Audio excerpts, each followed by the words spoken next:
이 시간에는 호세아서 11장 1절부터 9절 말씀까지 읽었습니다. 호세아 13번째 시간입니다. 호세아서는 크게 세 부분으로 구분할 수 있습니다. 첫째 부분은 1장부터 3장까지로 호세아라고 하는 선지자의 개인적인 가정의 비극을 설명하고 있습니다.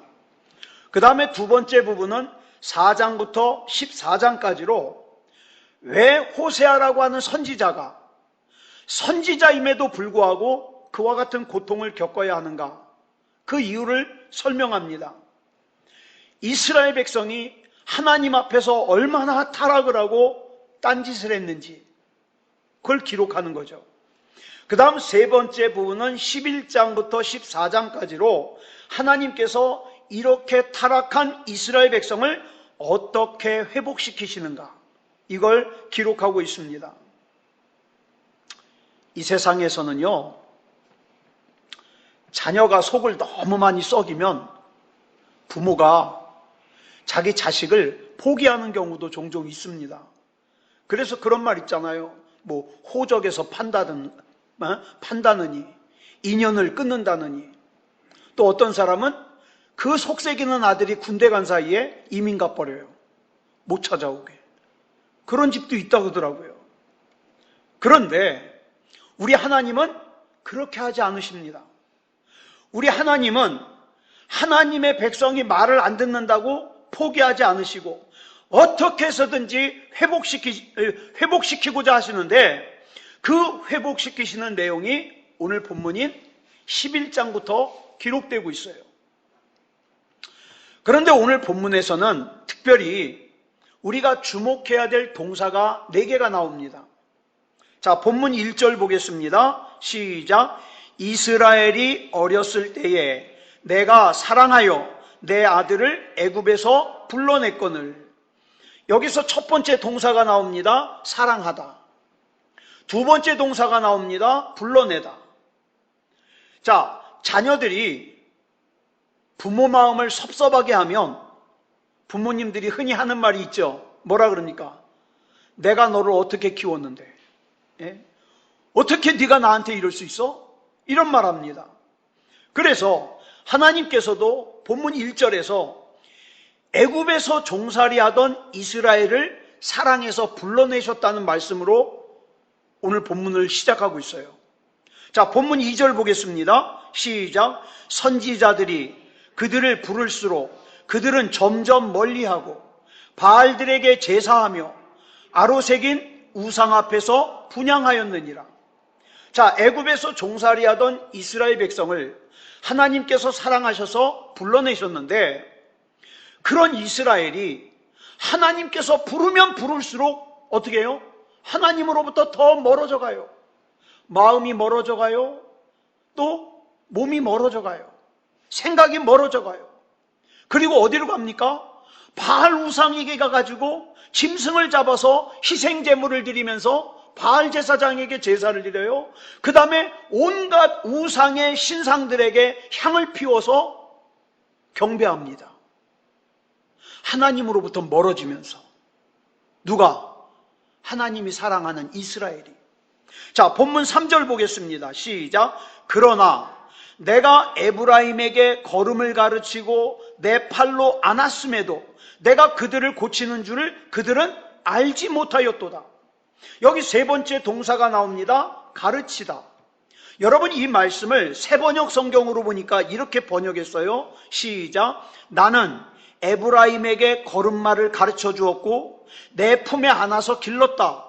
죽을 고비에서 그들을 살려주었으니 그들은 그것을 깨닫지 못하였다. 하나님께서 이스라엘을 사랑해서 사랑으로 양육했는데 이스라엘 백성이 그 사실을 모른다. 자, 그 다음 본문 4절 볼까요? 시작. 내가 사람의 줄 곧 사랑의 줄로 그들을 이끌었고 그들에게 대하여 그 목에서 멍에를 벗기는 자같이 되었으며 그들 앞에 먹을 것을 두었노라. 여기 보니까 네 번째 동사가 나와요. 이끌었다. 자, 보세요. 네 개의 동사가 뭡니까? 사랑하다, 불러내다, 가르치다, 이끌었다. 이 중에서 제일 중요한 동사가 뭐냐? 사랑하다입니다. 하나님께서 사랑하셨기 때문에 어떻게 해요? 불러내고 가르치고 이끌었다는 거예요. 여러분, 우리가 살다가 어려움을 만납니다. 그래서 어려움을 만났을 때 이 문제를 해결해 주실 분은 하나님밖에 없어. 그러면서 하나님을 기억해냅니다. 이게 뭐예요? 하나님이 나를 불러내시는 거예요. 하나님이 나를 가르치시는 거예요. 하나님께서 나를 이끄시는 거예요. 왜? 나를 사랑하니까. 하나님께서 사랑하지 않는 사람, 하나님께서 택하지 않은 사람은요, 몰라요. 어려움을 당해도 몰라요. 그냥 어려운 줄 알아요. 그러나 하나님께서 사랑하셔서 택한 사람은 알아요. 아, 하나님이 나를 부르시는구나. 하나님이 나를 이끄시는구나. 안다고요. 이게 왜 중요하냐면 하나님께서 우리를 부르시고 가르치시고 이끄시는 이유가 뭐 때문이라고요? 나를 사랑하시니까. 나를 사랑하시니까. 로마서 9장 9절부터 11절까지 보겠습니다. 시작. 약속의 말씀은 이것이니 명년 이때에 내가 이르리니 사라에게 아들이 있으리라 하심이라. 그뿐 아니라 또한 리브가가 우리 조상 이삭 한 사람으로 말미암아 임신하였는데 그 자식들이 아직 나지도 아니하고 무슨 선이나 악을 행하지 아니한 때에 택하심을 따라 되는 하나님의 뜻이 행위로 말미암지 않고 오직 부르시는 이로 말미암아 서게 하려 하사. 이게 무슨 말씀이냐? 이삭에게 하나님께서 자식들을 주셨어요. 이삭의 자식들이 누구예요? 이삭의 자식들. 예? 에서와 야곱이죠. 에서와 야곱. 이삭에게 자식들을 주셨는데 그 자식들이 나누어져요. 나누어지는 기준이 뭐라고요? 택하심을 따라. 이 택하심을 따라라는 기준에 의해서 나누어져요. 아직 이삭의 자식들이 태어나지도 않았어요. 에서와 야곱이 태어나지도 않은 상태에서 태어나지도 않았는데 얘네들이 무슨 선한 일을 했겠어요? 악한 일을 했겠어요? 아무것도 하지도 않았는데 뭐에 따라? 택하심을 따라. 택하심을 따라. 여기 나오는 택하심을 따라를 다른 말로 뭘로 바꿀 수 있냐? 사랑해서. 그 증거가 12절부터 13절에 나와요. 읽겠습니다. 시작. 리브가에게 이르시되 큰 자가 어린 자를 섬기리라 하셨나니 기록된 바 내가 야곱은 사랑하고 에서는 미워하였다 하심과 같으니라. 여기 보면 야곱은 어떻게 하고? 사랑하고. 그 다음에 여기 사랑하고를 다른 말로 뭘로 바꿀 수 있다고요? 택하시고. 네? 하나님이 택하신 것은 하나님이 사랑하셔서 그래요. 그러므로 호세아서에서 나오는 하나님께서 사랑하신다는 표현은 그냥 마음으로만 사랑했다는 뜻이 아니라 사랑해서 불러냈다. 또 사랑해서 택하여 불러냈다. 인도해냈다.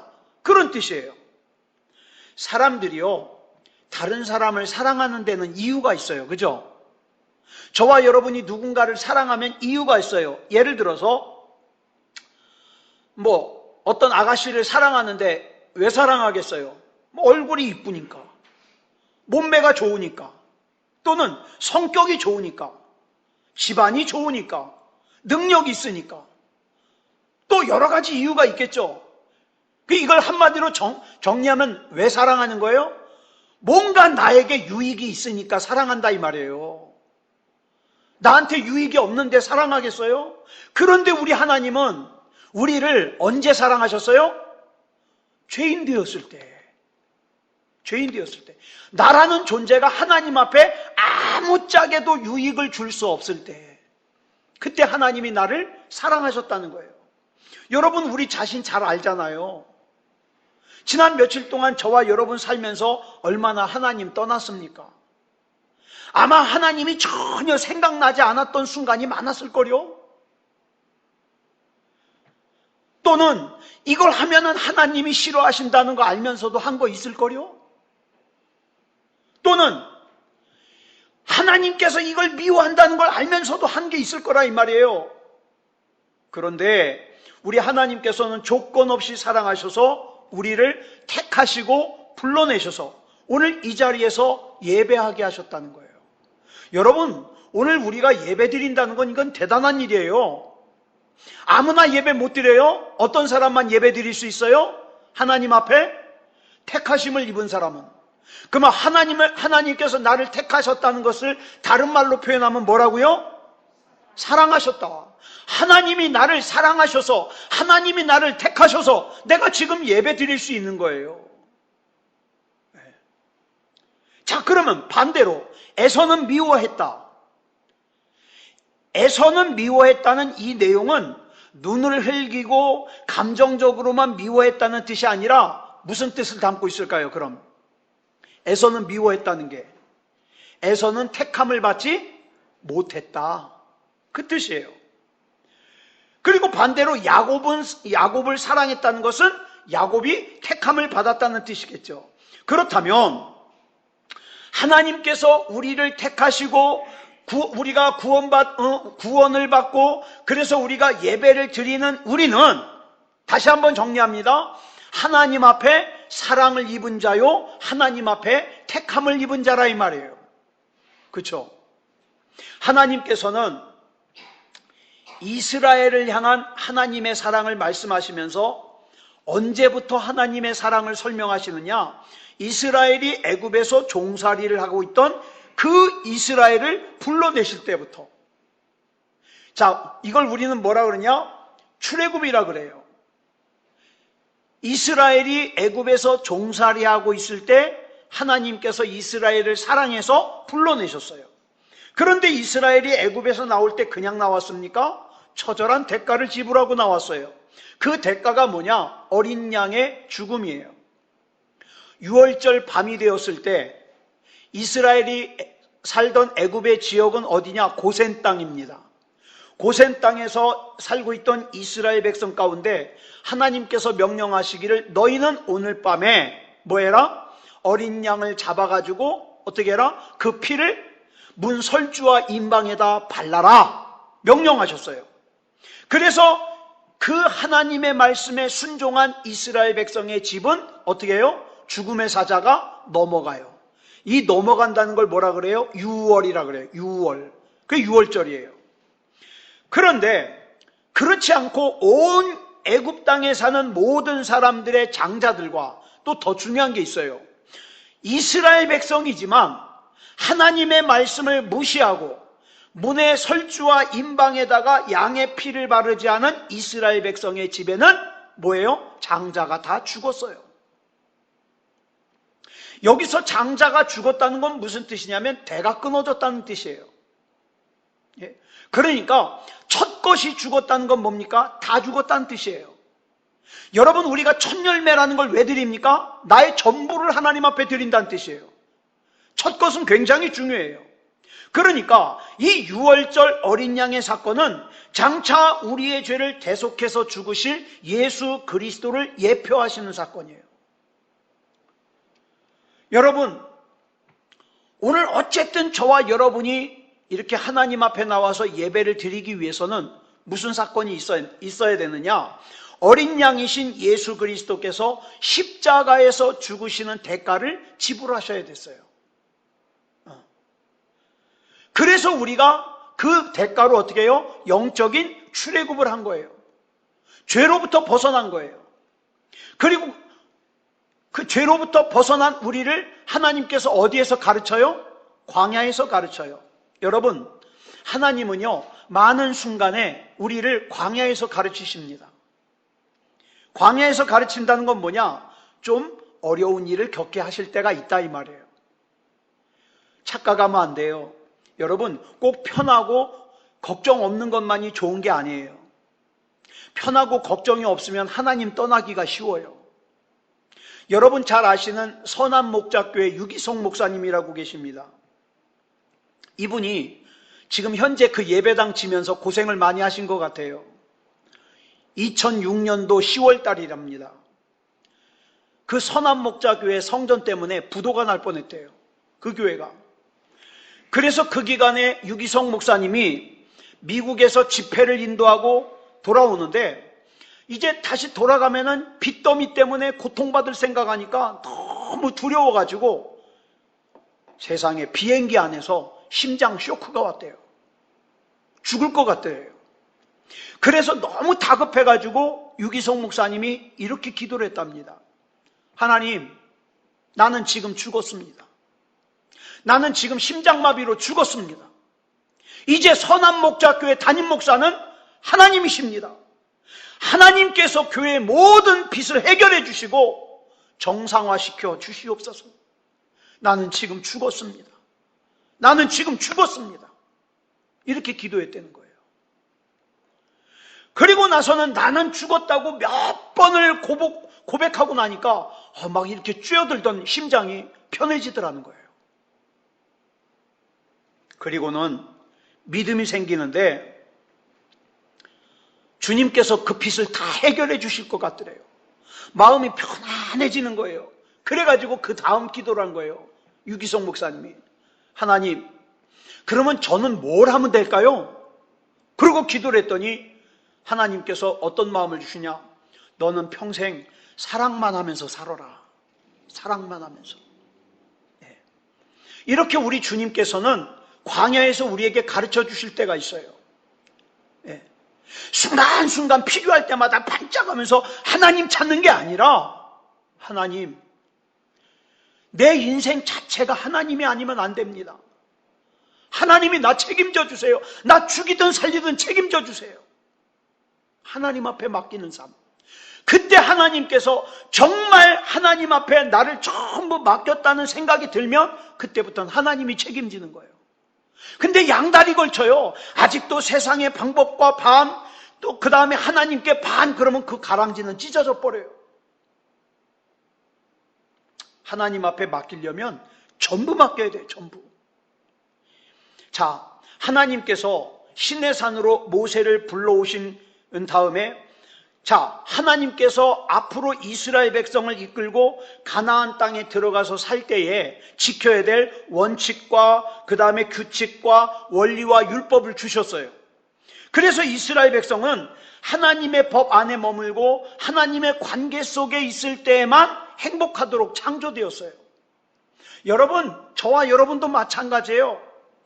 우리의 이 두렵고 염려되는 것, 그 다음에 앞날이 걱정되는 것, 이거 언제 다 털어버릴 수 있냐? 나를 송두리째 하나님 앞에 맡길 때 이거 다 털어버릴 수 있어요. 아직도 내 인생의 끄트머리를 내가 잡고 내가 어떤 방법을 사용해서 벗어날까? 내가 누구한테 부탁할까? 그러면 못 벗어나요. 죽으면 죽으리라 그러고 하나님 앞에 전부 맡겨야 벗어날 수가 있다고요. 자, 그래서 지난 호세아 4장부터 10장까지 보니까 이스라엘 백성들이 뭐를 해요? 그 하나님의 법을 어기고 거짓말을 하고 우상 숭배를 하고 음행을 합니다. 그래도 하나님께서는 이스라엘 백성을 완전히 놓아버리거나 포기하지 않으세요. 좀 거친 표현이지만 말을 안 들으면요, 때려서라도 같이 가십니다. 잘 들으세요. 전에도 말씀드렸습니다. 말 안 들을 때 때려서라도 같이 가면 그건 하나님의 자녀예요. 말 안 듣는데, 죄 짓는데, 예배 안 드리는데 아무 일도 일어나지 않으면 하나님이 버리신 거라고요. 그러니까 내가 하나님의 뜻을 벗어났을 때 하나님이 나를 때리신다는 게 느껴지면요, 감사해야 돼요. 하나님이 나를 붙잡고 계시는구나. 나를 하나님의 자녀로 기억하시는구나. 얼마나 감사해요. 그래가지고 야곱 같은 경우에는 어떻게 됐어요? 자꾸 잔머리로 살려 그러니까 하나님이 야복강가에서 허벅지 관절, 고관절을 갖다가 위골나게 해가지고 다리 병신 됐어요. 그 뒤로는요, 야곱이요, 다리 절면서 살았어요. 병신 만들었다고요. 그렇지만 그 야곱이 다시는 자기 잔머리 의지 않잖아요. 이스라엘이 되잖아요. 예. 출애굽기 19장 3절로 4절을 보겠습니다. 시작. 모세가 하나님 앞에 올라가니 여호와께서 산에서 그를 불러 말씀하시되 너는 이같이 야곱의 집에 말하고 이스라엘 자손들에게 말하라. 내가 애굽 사람에게 어떻게 행하였음과 내가 어떻게 독수리 날개로 너희를 업어 내게로 인도하였음을 너희가 보았느니라. 여기 보면 하나님께서 이스라엘 백성을 때로는 어떻게 인도하셨다고요? 독수리 날개로 업어서 인도하셨다 그랬어요. 독수리 날개로 업어서. 그러니까 여러분, 신앙생활이라는 건 참 간단해요. 참 간단해요. 하나님만 신뢰한다면 참 간단해요. 어떻게 하면 돼요? 하나님께 업히기만 하면 돼요. 지금 당장 내 눈에 보이지 않지만, 내 손에 잡히지 않지만, 내 귀에 들리지 않지만 내가 하나님을 신뢰하는 믿음이 있다면 하나님 나 잡아잡시오. 그리고 업히면 돼요. 업히면. 그래서 하나님께서 우리 인생들에게 하시는 그 말씀들을 한마디로 요약하면 뭐냐? 간단해요. 업혀라. 어부바. 그런데 어리석은 사람들은요, 어떻게 해요? 자기가 앞장서 가겠대요. 하나님, 내가 앞장서 갈 테니까 힘들 때 좀 도와주십시오. 하나님, 내 힘으로 한번 살아볼 테니까 힘들어서 내가 하나님 앞에 도움을 요청하면 좀 도와주십시오. 그리고 나서는 어떡합니까? 하나님의 손을 놓고는 자기 소견에 오른 대로 자기 마음대로 살다가 엎어지고 넘어지고 까져서 아파서 울더라 이 말이에요. 울더라. 오늘 본문에서 가장 중요한 것은 하나님께서는 절대로 우리를 포기하지 않으신다는 사실이에요. 여기서 인도하다라는 말씀에는 양육하다라는 뜻이 담겨져 있어요. 양육하다. 자, 아까 우리 시작하면서 본문에 나오는 4개의 동사가 뭐죠? 사랑하다, 불러내다, 가르치다, 이끌다. 이 중에서 이끌다라는 동사 속에는 양육하다라는 뜻이 담겨져 있어요. 이 양육하다라는 것이 뭐냐? 이걸 잘 설명하고 있는 말씀이 갈라디아서 4장 1절부터 3절까지예요. 여기 보면 유대인들이 양반집들이 아주 막 사는 사람들 말고 양반집, 잘 사는 집, 뼈대 있는 집은요, 자식 교육을 어떻게 시키는가 거기 설명이 나와 있어요. 이 당시에 로마 시대에는 관습이 있었는데 그 참 뼈대 없는 집은요, 애가 해달라는 대로 다 해줘요. 그죠? 그냥 배고프다고 울면 아무 때나 젖주고 막 어디 가게 가가지고 사달라고 땡깡 놓으면 다 사주고. 그 뼈대 없는 집안이 그래요. 뼈대 있는 집안들은 어떡합니까? 어려서부터 잘 양육을 하죠, 인성을. 그래서 예전에 제가 한번 말씀드렸죠. 어떤 사람이 조사를 했대요. 아기가 태어나가지고 젖먹이 때부터 부모가 젖을 아무 때나 안 먹여요. 딱 시간을 정해놓고 애가 아무리 보채도 시간이 딱 돼야 먹여요. 그러니까 이 애는 젖먹이 때부터 뭘 훈련을 해요? 참는 거, 기다리는 거. 이런 애들은 뭘 하다가 포기를 안 해요. 근데 어려서부터 막 기르면서 아무 때나 젖주고 땡깡 놓으면 들어주고 그러면 얘네들은 참을성이 없어가지고 뭘 못해. 아무것도 못해. 자, 그래서 이 유대인들의 양육의 개념이요, 어떤 관습이 있었냐면 아들이 태어나면 좀 잘 사는 집은요, 그 아들을 그 집에 있는 종들 중에서 가장 똑똑한 종을 하나 골라요. 그리고 나서는 그 아들을 맡겨요. 네가 얘한테 무예도 가르치고 공부도 가르치고 예절도 가르치고 그렇게 해라. 그래서 그 종들 중에서 주인의 아들을 가르치는 종을 뭐라 하냐? 몽학선생이라고 그래요. 성경에 나오죠, 몽학선생. 이 종이 주인의 아들에게 공부도 가르치고 무예도 가르치고 다 가르쳐요. 그런데 이 아들이 다 배울 때까지는 이 집안에서 정식 주인의 아들 대접을 못 받아요. 그걸 배우는 동안에는 이 아들도 이 집에 있는 하인들 중에 하나예요. 주인의 아들의 대우를 못 받아요. 그래가지고 그냥 하인들 중에 하나처럼 배우다가 어느 날 주인이 그 아들을 가르치는 종을 불러서 물어봐요. 자, 얼마나 많이 배웠느냐? 그러면 이제 그 종이 대답하겠죠. 예, 주인님. 이제 주인님의 아들은 인간다운 인간이 되었습니다. 지적으로도 발달했고 도덕적으로도 많은 것을 배웠습니다. 이젠 됐습니다. 그러면 그때 정식으로 어떻게 해요? 성인식을 해요. 그래서 이 집안의 주인의 아들로서 그때부터 인정을 받는 거예요. 자, 이걸 갖다가 갈라디아서 4장 1절부터 3절까지 설명한 다음에 4절로 5절에서 이렇게 설명합니다. 시작. 때가 차매 하나님이 그 아들을 보내사 여자에게서 나게 하시고 율법 아래에 나게 하신 것은 율법 아래에 있는 자들을 속량하시고 우리로 아들의 명분을 얻게 하려 하심이라. 자, 때가 차매라는 말은 두 가지 이중적인 의미가 있어요. 첫 번째 때는 뭐냐? 예수 그리스도께서 오셔야 하는 때를 말합니다. 이 당시 이스라엘은요, 정치적으로는 로마의 식민지예요.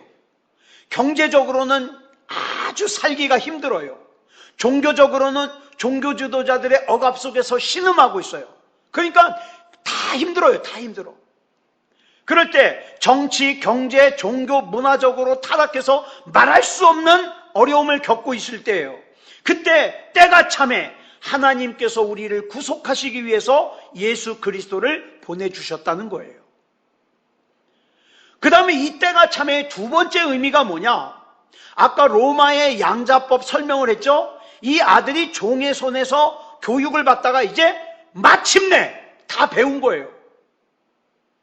이제 아들 성인식 준비할 때가 된 거예요. 그게 때가 참해요. 때가 참해.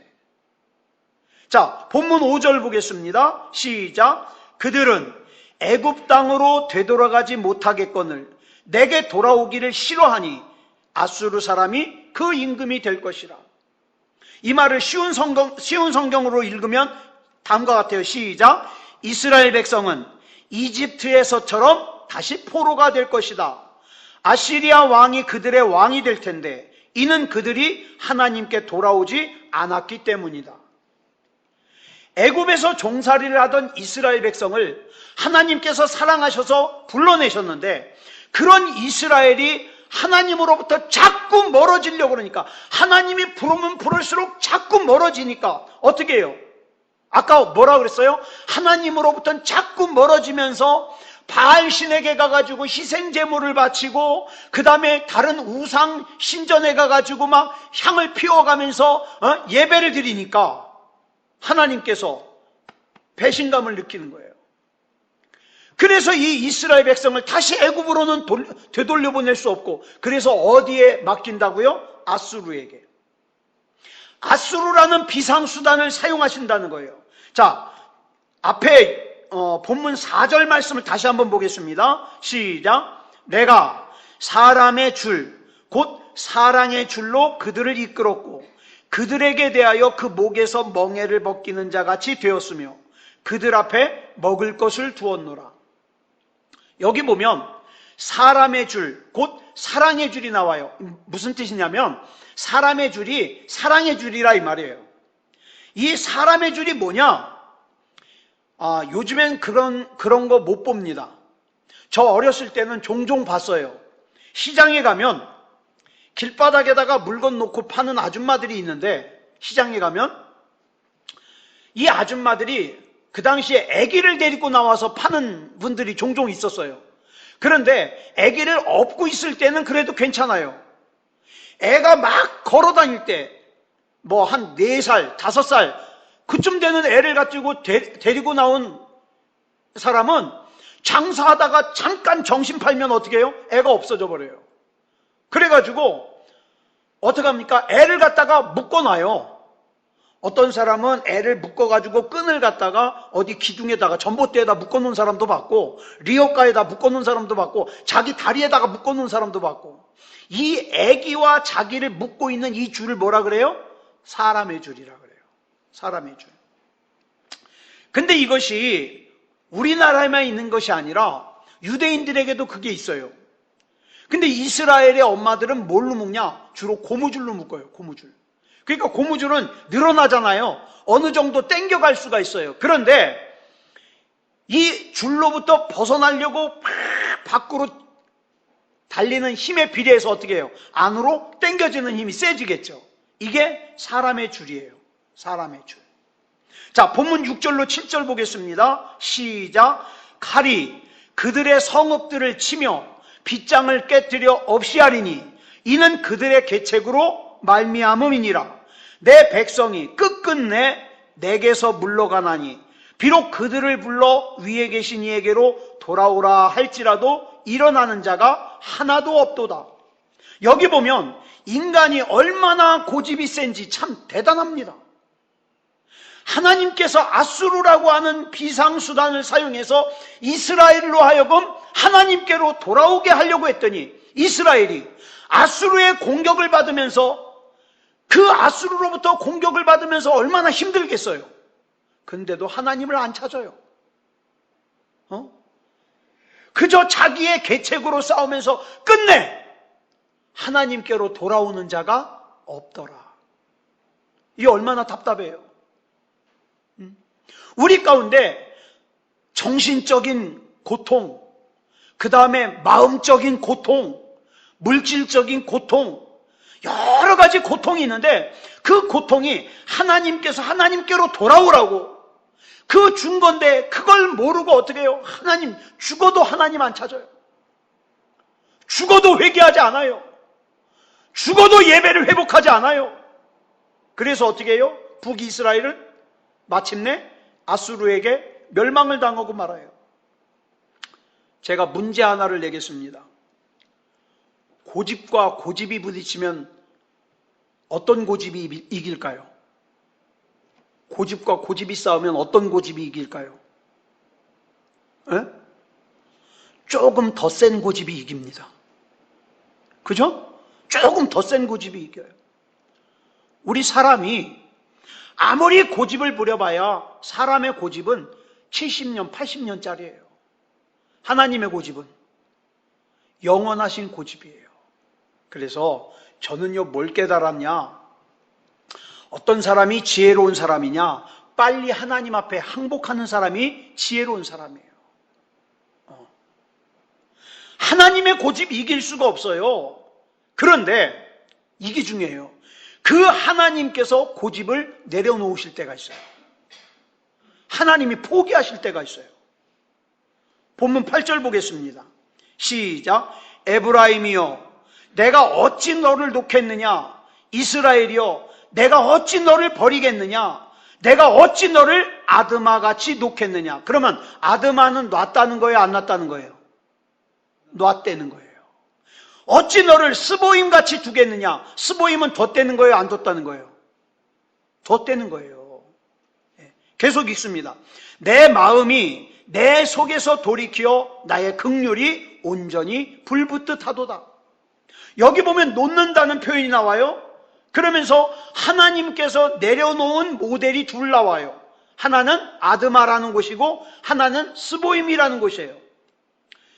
여러분 성경에 보면은 굉장히 악한 곳 5군데가 나와요. 그 중에 2곳이에요. 여기가. 여러분 잘 아는 악한 곳 어디 있을까요?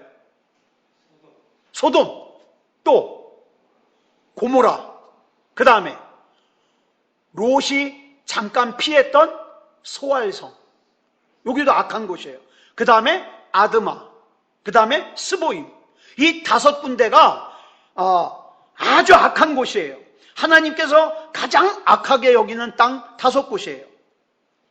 하나님을 거스르는 곳이에요. 그런데 이 악한 땅에 대한 심판을 뭐라고 표현하고 있느냐? 놓는다. 그대로 둔다. 악한 짓을 했는데도 그대로 둬요. 음란함을 행했는데도 그대로 둬요. 탐욕을 행했는데도 그대로 둬요. 하나님을 만홀히 여겼는데도 그냥 둬요. 예배를 안 드려도 그냥 둬요. 그게 놓는 거예요. 왜? 성경은 분명히 이렇게 얘기합니다. 심판이다. 그게 심판이다. 하나님의 말씀이 들려지는데도 아무런 깨달음이 없어요. 그건 심판이에요. 무서운 거예요. 내가 성경을 읽는데 아무런 깨달음이 없어요. 내가 설교를 듣는데 아무런 깨달음이 없어요. 심판받은 거예요. 하나님에 대해서 내가 아무런 감정이 없어요. 내가 하나님을 필요로 하지도 않아요. 내 마음속에 간절함이 없어요. 심판받은 거예요. 그런데 그걸 몰라요, 많은 사람들이. 아무 일도 없으면 그게 좋은 건 줄 알아요. 우리는 기억해야 돼요. 하나님께서 나를 놓으시기 전에 하나님께로 돌아가야 됩니다. 하나님께서 나를 놓으시기 전에 예배를 회복해야 됩니다. 나뿐만 아니라 내가 사랑하는 사람들 역시 하나님께서 놓으시기 전에 하나님께서 아직 긍휼히 여기실 때 하나님께로 돌아오게 만들어야 돼요. 하나님 말씀을 읽을 때 가슴이 움직여야 돼요. 요즘에 계속 글 보내드리면서 오늘 읽을 말씀 보내드리잖아요. 근데 아무 관심 없는 사람들이 있어요. 하나님 말씀을 읽는데도 관심이 없고 하나님께서 나에게 뭘 원하시는가도 관심이 없고, 근데 뭐 나한테 아무 일도 안 일어나는 걸 아니요, 무서운 거예요. 나에게 심판이 임한 거예요. 아까 말씀드렸잖아요. 내가 하나님의 자녀고 내가 구원받고 하나님 앞에 택함받은 사람이라면 내가 잘못된 생각할 때 하나님께서 즉각적으로 나를 심판하시는 거. 내가 하나님의 자녀니까. 그렇죠? 그래서 우리는 하나님께로, 하나님을 향한 감각을 빨리 회복해야 돼요. 하나님이 하시는 말씀에 대해서, 하나님의 뜻에 대해서. 그래서 저와 여러분의 마음속에 하나님의 말씀으로, 하나님의 은혜로 불붙듯 하는, 하나님 내가 어떻게 할까요? 자, 아무쪼록 우리 하나님 앞에서 여러분, 하나님을 향한 감각을 우리가 빨리 회복해야 돼요. 예민해져야 돼요. 하나님이 아파하시는 것 나도 아파하게 해주시옵소서. 하나님이 기뻐하시는 것 나도 기뻐하게 해주시옵소서. 하나님이 좋아하시는 것 나도 좋아하게 해주시옵소서. 하나님이 미워하는 것 나도 미워하게 해주시옵소서. 이 감각 회복, 이 감각을 회복하는 저와 여러분이기를 그리스도 예수님의 이름으로 축복합니다. 기도하겠습니다. 사랑의 아버지 하나님, 감사합니다. 오늘 우리 하나님께서 불러주셔서 호세아서 11장 말씀 나눌 수 있도록 인도해 주시니 감사합니다. 지금 우리나라는 코로나 바이러스 때문에 어설픈 신앙생활을 하던 사람들은 예배를 떠나고 있습니다. 교회마다 알곡과 가라지가 분리되고 있습니다. 우리 예수님께서 마지막 때에 믿음을 보겠느냐 말씀하셨는데, 그게 바로 지금 우리가 살고 있는 이때에 정말 하나님을 믿는 믿음을 볼 수 있는가? 심각하게 생각해야 될 때를 만났습니다. 하나님, 믿음다운 믿음이게 해 주시옵소서. 끝까지 하나님 앞에 믿음다운 믿음을 지킬 수 있게 하여 주시옵소서. 사랑의 아버지 하나님, 우리를 죄 가운데 그대로 내버려 두지 마시고, 하나님, 내가 죄를 지으면, 내가 악한 길을 가면 하나님께서 나에게 나를 때려서라도 업고 가실 수 있는 그런 뇌가 되게 해 주시옵소서. 하나님을 향한 감각이 예민하게 하시고 하나님의 은혜 가운데 믿음다운 믿음으로 살 수 있도록 인도해 주시옵소서. 우리가 당한 이 어려움들을 세상의 방법으로 이기는 것이 아니라 성경에 뭐라고 하고 있는지, 하나님께서 뭐라고 말씀하시고 있는지 하나님의 방법으로, 하나님의 말씀으로 이겨낼 수 있도록 인도해 주시옵소서. 모든 것을 우리 주님 앞에 맡겨드리오며 그리스도 예수님의 이름으로 간절히 기도드렸사옵나이다. 아멘.